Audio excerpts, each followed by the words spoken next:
أعوذ بالله من الشيطان الرجيم بسم الله الرحمن الرحيم ولقد جاءت رسلنا إبراهيم بالبشرى قالوا سلاما قال سلام فما لبث أن جاء بعجل حنيذ فلما رأى أيديهم لا تصل إليه نكرهم وأوجس منهم خيفة قالوا لا تخف إنا أرسلنا إلى قوم لوط وامرأته قائمة فضحكت فبشرناها بإسحاق ومن وراء إسحاق يعقوب. نننی درس کې به انشاءالله العزیز سورة هود پارہ نمبر 12 رکوع نمبر 7 آیات نمبر 69 70 71 درې آیاتونه چې نو هغه به ویل کېږي. اوس دې درې آیاتونو کې د رکوع سره چې نو هغه د حضرت ابراهیم علیه السلام قصه چې نو هغه شروع شوله. ابراهیم علیه السلام دا د ازر زوی ولو او ازر چې نو هغه دا د نمرود وزیر ولو. ابراهیم علیه السلام الله جل جلاله دا غوی په کور کې نو هغه د بت پرست په کور کې پیغمبر جوړ کو او بیا داسې پیغمبر چې هغه جلیل القدر پیغمبر دی. ځکه د انبیاء علیهم السلام تعداد روایت مطابق چې راځي چې 1,24,000 کم و بیش او یو روایت کې راځي چې 2 لک کول. په دغه کې بیا نو هغه 313 دا پکې رسولان ولو او په 313 رسولانو کې 15 پیغمبران چې نو هغه اولول العزم لوی چې نو هغه پیغمبران نو پای کې سره فهرست د ټولو نه لوی چې نو پیغمبر هغه جناب محمد رسول الله صلی الله علیه وسلم دی او دویم نمبر باندې بیا حضرت ابراهیم علیه السلام. ابراهیم علیه السلام دا د عراق په خار کوسا کې چې نو هغه شو کوسا دا بروزن چې نو هغه توبه راځي نو د دغه خار کې چې نو هغه پیدا شوی ولو. بیا د دغه نه اورستو شام ته چې نو هغه بیا هجرت وکړلو. کله چې خپل پلار آزر او داغوی قوم ته نمرود له دعوت ورکړلو دغه خلکو چې نو هغه د ابراهیم علیه السلام خبره اونه منله. بیا دغه نه اورستو الله جل جلاله ابراهیم علیه السلام ته اجازت ورکو نو ابراهیم علیه السلام شام ته نو هغه ځای نه سفر وکړلو. نو الله جل جلاله وی ولقد جاءت رسلنا ابراهیم بالبشرى نو بیا آلت نو هغه ابراهیم علیه السلام پاتې کېدلو تر دې چې ابراهیم علیه السلام دمشق کې د خپل کور والس رچنه نو هغه حضرت ساره رضی الله تعالی عنها دا غي سره په کور کې ځکه ساره رضی الله تعالی عنها د ابراهیم علیه السلام د تر لور هم او کور والی هم. ابراهیم علیه السلام باندې په دغه علاقې د عراق کې 2 کسانو چې نو هغه ایمان راوړو یو خزو او یو سړیو. نو خزو کې بچنه نو هغه بیبي ساره رضی الله تعالی عنها چې نو ایمان راوړو او په سړو کې بچنه نو دا غوي خوره حضرت لوط علیه السلام چې نو هغه ایمان راوړو. بعضی وراره ذکر کړه چې وراره ولو نو دی بچنه نو هغه ایمان راوړو. نو ابراهیم علیه السلام چې نو هغه هجرت وکړلو. نو چې کله هجرت وکړل او بیا آلت دمشق کې نو هغه د خپل کور والا سره ناسو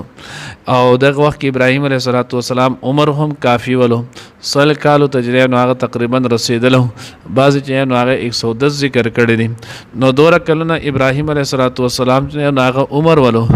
او دغه نمخ کې د بیبي هاجره رضی الله تعالی عنها چې نو هغه زوی حضرت اسماعیل علیه السلام شو. نو ساره رضی الله تعالی عنها چې نو هغه هم لکوټی نو هغه د بچی کېدلو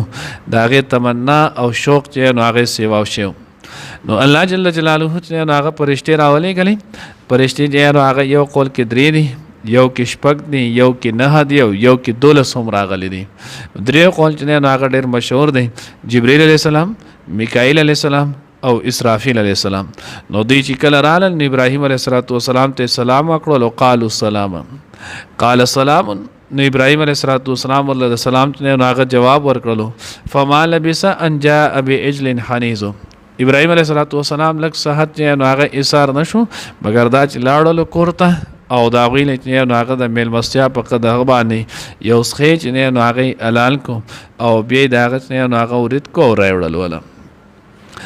اوس نو هغه د دینه معلومه ده شو وای چې ګوره یو څو آداب دي نو د آیات مبارکه نه نو هغه یو ادب خدا معلوم شلو که هر ځای تلاړ شي ناشناوي او که اشناوي نو سلام وکړي حدیث مبارکه کې د الله پیغمبر فرمای افشوا السلام تاسو سلام چې نو هغه خور کوي سلامانه چې نو هغه د سلامتیا دی پتا باندې نو چې تا ورته یو تا ته دغه دعا وکړه بیا به د هر قسمه عیب نه دار قسمه شر نه چې نو هغه محفوظ شي او دیم چې نو هغه دام شولم چې راتلون کې سړی چې نو هغه به سلام کوي غوز یو کس رالو پرشته رالی نو دی بچی نو سلام کوي دریم در چې ادنا به اعلی ته نو هغه به سلام کوي او سلورم دا چې لک نو هغه به ډیرو ته سلام کوي او پنځم ادب چې نو هغه دا روان به ولاړ ته سلام کوي او شپږم دا چې ولاړ به ناس ته چې نو هغه به سلام کوي بهرحال نو دی دا وکړل دویم چې نو هغه دا ثابت شولو انجا بعجل حنیذ ابراهيم عليه السلام چې نو دا غویله په منډه لاړو ډوروټای چې نو هغه تنظیم وکړو نو دا چې نو هغه وړاندې سنت د حضرت ابراهيم عليه السلام دی د میلمستیا سنت د ابراهيم عليه السلام چې نو دا غوی ایجاد کړی چې داغه به د میلمه د پاره چې نو هغه دومره قدر او احترام چې نو هغه به کولو میلمه چې نو هغه به دار اړل بل دینه دا ادب چې نو هغه بیا دی دویم ایسر راضی خبر پاغي کې فلما را ايديهم لا تصل اليه نكرهم واوجس منهم خيفه نو دینه دا ادب معلوم شولو چې میلمه د سره کله یو داغه چیس کې ډوډۍ خوري نو داغه ته به بیټ په مخ نه ګوري دا چې نو هغه د میلمستیا اصول نه دي ولی دا چې کله ته دغه ته دې ګوري نو هغه بیا خوراک سکاک چې نو هغه بنشي کوله دا چې نو هغه تفاسیر کې تاریخونه کې آی کې واقعاتو کې لیکل دي دا حضرت هشام چې نو هغه رحمه الله د وخت بادشاہ هم ولو داغه خالد چې نو هغه یو باندې چې کس راغلو نو چې کله هغه رالو او وای کتل چې نو هغه خوراک دا ته خوراک کې خو د ملمسه ولکړه اوس دیو ته د قشانتی ولاړ په مخ چې نو هغه ورته ګوري هغه پاسه د موږ د خوراک نه کو جو سر صفا سره تسړې ولاړ دی نوړې مشماري یزو باندې سړی مخ غوړې دي خوراک چې نو هغه نه کومه نو دا د میلمستیا د آداب خلاف دي چې هغه چې نو میلمت او بیټ هم نه ګوري او د سر د پاسه چې هغه ورته ور دیږي نه خدمت د پاره بچي نو هغه طرف ته کینې کسور ته کمیږي هغه کول شي بهرحال نو دغه چې نو هغه وشولو نو دې چې کله خوراک نه کولو نو ابراهيم عليه السلام چې نو هغه ورته تاسو ولې خوراک نه کوئ نو دې مونږ دغه پورې خوراک نه کوو تر څو چې مونږ د خپل دغه خوراک قیمت سمن نه ادا کړی نو پرشتو ته دې سوي ابراهيم عليه السلام یې ښه وی دې قیمت خو آسان دی وی څه دی وی په شروع کې نو هغه بسم الله وای او چې کله بس کې په اخره کې بیا الحمدلله وای دا د قیمت ادا شول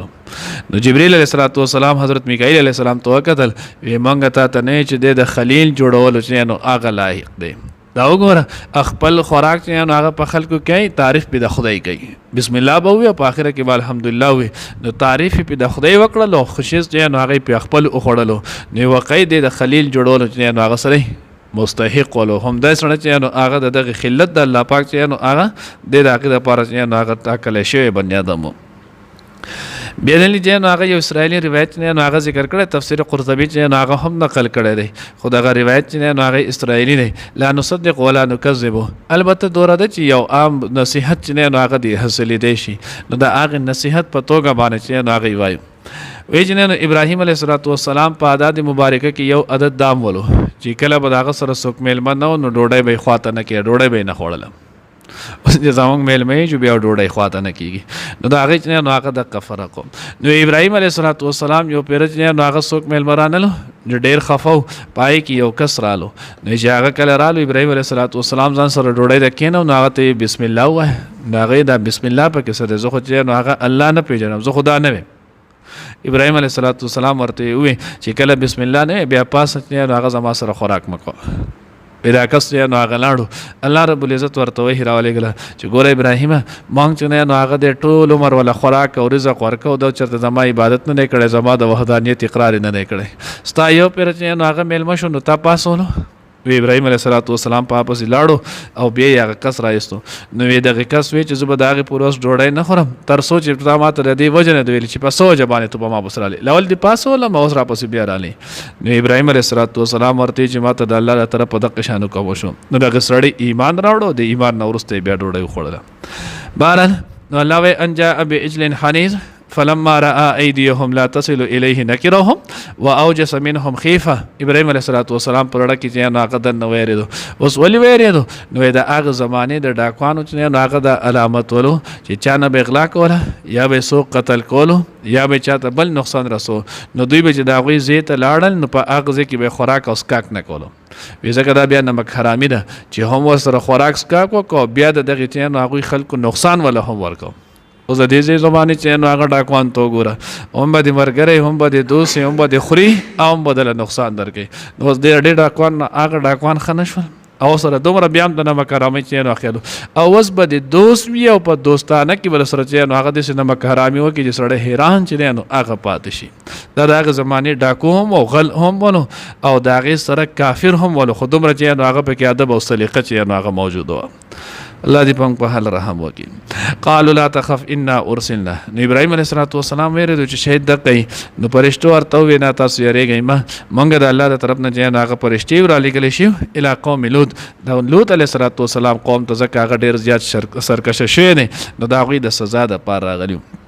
او بشرا په زیره د پاره چې نن راغلو تاسو ته جن هغه د اسحاق علیه السلام زیره درکو و امراته قائمه فضحكت فبشرناها باسحاق. نو دا غوی کور والا حضرت بیبي ساره رضی الله تعالی عنها یو طرف ته ولاړه دا غچ نه هغه په خندا شوله او بیا ول پرشتو زیره ورکو په اسحاق باندې اسحاق علیه السلام باندې و من وراء اسحاق یعقوب او دا غوی نه اورست جن هغه د یعقوب علیه السلام. اوس دلته جن هغه تفاسیر لیکل دي چې جن هغه د څنګه ولی په خندا شوله بیبي ساره رضی الله تعالی عنها. نو وی بیبي ساره رضی الله تعالی عنها چې نو هغه په دی وجه خندا شوله چې زما د عمر ته وګوره اوس نو هغه بچی کېدلو ته ګوره وانا عجوز وهذا بالي شيخه. زما چې نو هغه د عمر ته وګوره په دی عمر کې بچی نو هغه زما بچی کېږي او دا چې نو هغه خاون می بوډا دی نو اوس دا بچی نو هغه بکېږي.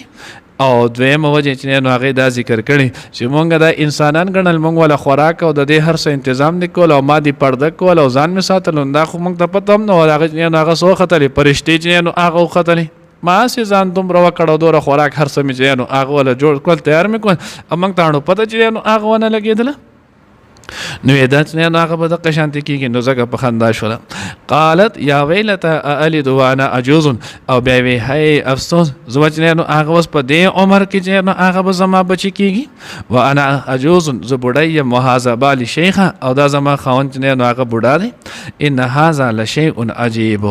بېشکه دا چې نو هغه څه ناشنا خبره ده خلک به چې نو هغه اوس یو ناشنا خبره زوتی چې داسې وشوله. بهرحال الله جل جلاله چې نو هغه قادر مطلق ذات دی الله پاک چې نو هغه څه غواړي الله چې نو هغه کوي الله پاک نو ځکه ورته بیا پرشتو وروسته مخکې وي انشاءالله دغه بیا سبا ووایو.